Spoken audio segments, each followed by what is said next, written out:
حضرات ایک عجیب یعنی بہت محبوب شخصیت کا تعارف کس انداز سے کیا جائے.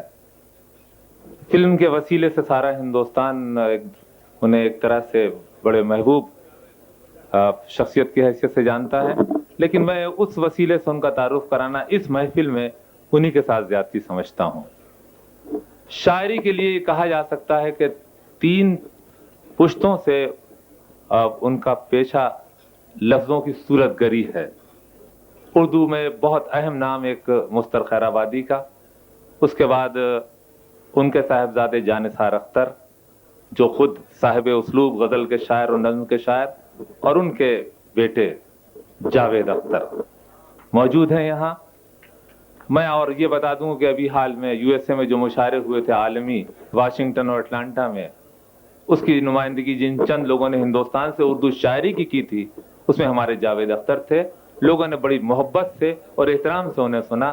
میں آواز دیتا ہوں ان کو, جناب جاوید اختر جو اس وقت بمبئی سے تشریف لائے.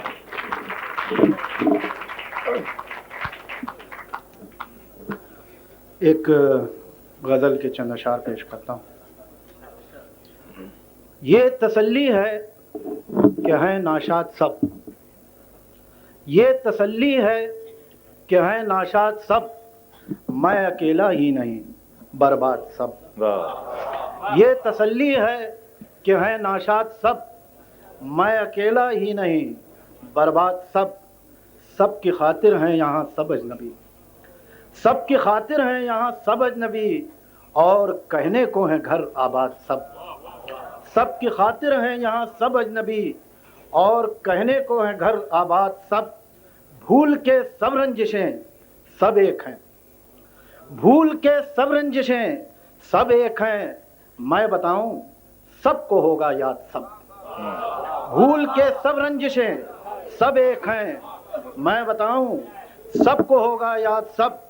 سب کو دعوائے وفا سب کو یقین, سب کو دعوائے وفا سب کو یقین, اس اداکاری میں ہے استاد سب. سب کو دعوائے وفا سب کو یقین, اس اداکاری میں ہے استاد سب. شہر کے حاکم کا یہ فرمان ہے, شہر کے حاکم کا یہ فرمان ہے, قید میں کہلائیں گے آزاد سب. شہر کے حاکم کا یہ فرمان ہے,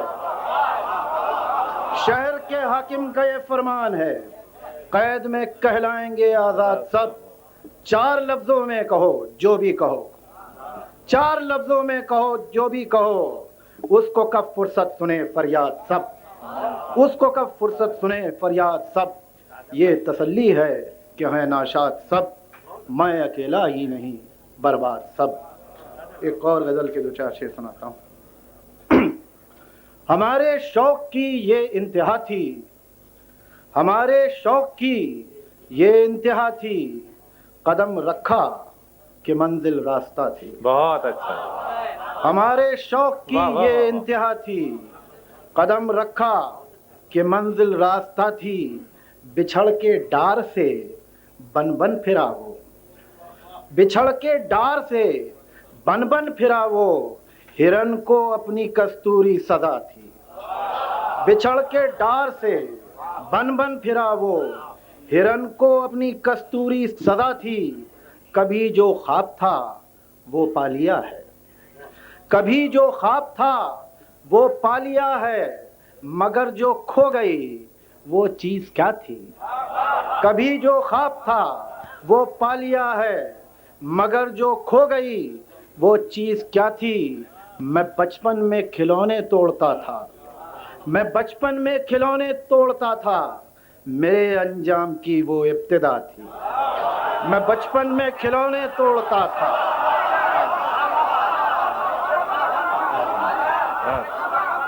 میں بچپن میں کھلونے توڑتا تھا, میرے انجام کی وہ ابتدا تھی.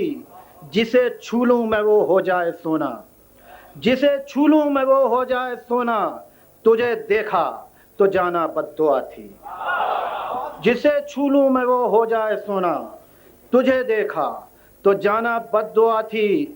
محبت مر گئی مجھ کو بھی غم ہے, محبت مر گئی مجھ کو بھی غم ہے میرے اچھے دنوں کی آشنا تھی، میرے اچھے دنوں کی آشنا تھی، مریض خواب کو تو اب شفا ہے، مریض خواب کو تو اب شفا ہے، مگر دنیا بڑی کڑوی دوا تھی، مگر دنیا بڑی کڑوی دوا تھی، ہمارے خواب کی، ہمارے چوک کی یہ انتہا تھی۔ ایک مختصر سی نظم اجازت ہو تو۔ ضرور ضرور۔ بھوک مختصر نہیں جی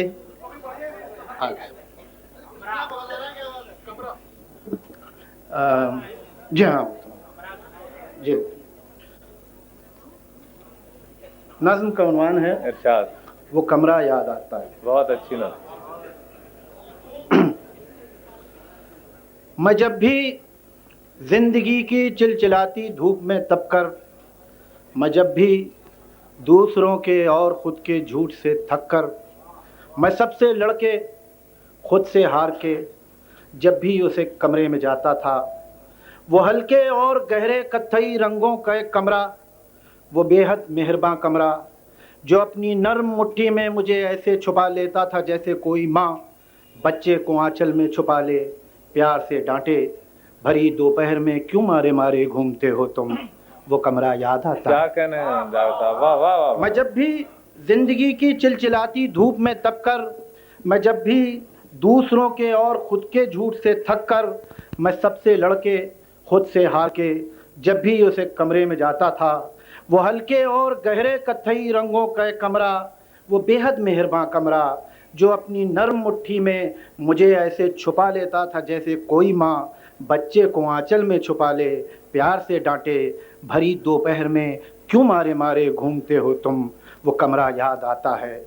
دبیز اور خاصا بھاری، کچھ ذرا مشکل سے کھلنے والا وہ شیشم کا دروازہ، دبیز اور خاصا بھاری، کچھ ذرا مشکل سے کھلنے والا وہ شیشم کا دروازہ کہ جیسے کوئی اکھڑ باپ اپنے کھردرے سینے میں شفقت کے سمندر کو چھپائے ہو۔ دبیز اور خاصا بھاری، کچھ ذرا مشکل سے کھلنے والا وہ شیشم کا دروازہ کہ جیسے کوئی اکھڑ باپ اپنے کھردرے سینے میں شفقت کے سمندر کو چھپائے ہو۔ وہ ایک کرسی کہ جس کے ساتھ اس کی ایک جڑواں بہن رہتی تھی، وہ دونوں دوست تھی میری۔ وہ ایک گستاخ منہ پھٹ آئینہ جو دل کا اچھا تھا، وہ بے ہنگم سی الماری جو کونے میں کھڑی ایک بوڑھی انا کی طرح آئینے کو تنبیہ کرتی تھی، وہ ایک گلدان ننھا سا بہت شیطان ان دونوں پہ ہنستا تھا، تو میں کتنا پریشان ہوں، مجھے ہنسی مجھ کو بھی آ جاتی تھی، میں بھی ساتھ ہنستا تھا۔ دریچہ یا ذہانت سے بھری ایک مسکراہٹ، اور دریچے پر جھکی وہ بیل کوئی سب سرگوشی، کتابیں طاق میں اور شیلف پر سنجیدہ استانی بنی بیٹھی، مگر سب منتظر اس بات کی میں ان سے کچھ پوچھوں۔ سرہانے نیند کا ساتھی، تھکن کا چارہ گر، وہ نرم دل تکیا میں جس کی گود میں سر رکھ کے چھت کو دیکھتا تھا، چھت کی کڑیوں میں نہ جانے کتنے افسانوں کی کڑیاں تھیں، وہ چھوٹی میز پر اور سامنے دیوار پہ آویزہ تصویریں مجھے اپنائیت سے اور یقین سے دیکھتی تھیں، مسکراتی تھیں، انہیں شک بھی نہیں تھا ایک دن میں ان کو ایسے چھوڑ جاؤں گا، میں ایک دن یوں بھی جاؤں گا کہ پھر واپس نہ آؤں گا۔ میں اب جس گھر میں رہتا ہوں بہت ہی خوبصورت ہے، میں اب جس گھر میں رہتا ہوں بہت ہی خوبصورت ہے، مگر اکثر یہاں خاموش بیٹھا یاد کرتا ہوں، وہ کمرہ بات کرتا تھا۔ واہ واہ واہ۔ جاوید اختر، دو بہت خوبصورت غزلیں، ایک ایسی نظم جس میں ماضی کی یادوں کی بہت خوبصورت تصویریں، ایسی تصویریں جو ہمیشہ زندگی میں آپ کتنے ہی ترقی کرتے جائیں اور پرواز آپ کی مادی دنیا میں ہوتی جائے، لیکن وہ چھوٹا سا بچپن اور وہ اس کے خوبصورت مناظر ہمیشہ یاد آتے رہتے ہیں۔ اس موضوع پر ایک بہت اچھی نظم بھی آپ جاوید اختر سے سن رہے تھے۔